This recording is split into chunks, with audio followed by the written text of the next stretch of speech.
నీ విశ్వాస యాత్ర బద్దలైపోవడానికి కారణం ఏంటి? నీ పరిశుద్ధమైన జీవితం బద్దలైపోవడానికి కారణం ఏంటి? ప్రభు అడుగుతున్నాడు, తొందరపోతే కదా. ఎందుకు తొందరపడుతున్నావు? ప్రార్థన లేకుండా, భక్తి లేకుండా, విశ్వాసం లేకుండా, దేవుని పిలుపు లేకుండా, దర్శనం లేకుండా అడుగులు వేసి నష్టపడిపోతున్నావు. జాగ్రత్త.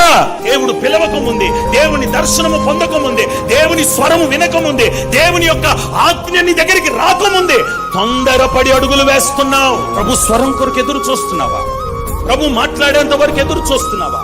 స్పష్టంగా దేవుని మాట విను. స్పష్టంగా దేవుడు తన వాక్య రీతిగా మాట్లాడతాడు, వాగ్దాన రీతిగా మాట్లాడతాడు, కళ ద్వారా మాట్లాడతాడు, దర్శన రీతిగా మాట్లాడతాడు, ప్రవచన రీతిగా మాట్లాడతాడు. స్పష్టంగా విను. దేవుని స్వరము విన్న తర్వాత నువ్వు అడుగులు వేయాలి. అప్పుడు నువ్వు అడుగులు వేయగలిగితే నీ ఓడ బద్దలవ్వకుండా వెళ్ళవలసిన స్థలమునకు నా దేవుడు దానిని తీసుకొని వెళ్ళునుగాక.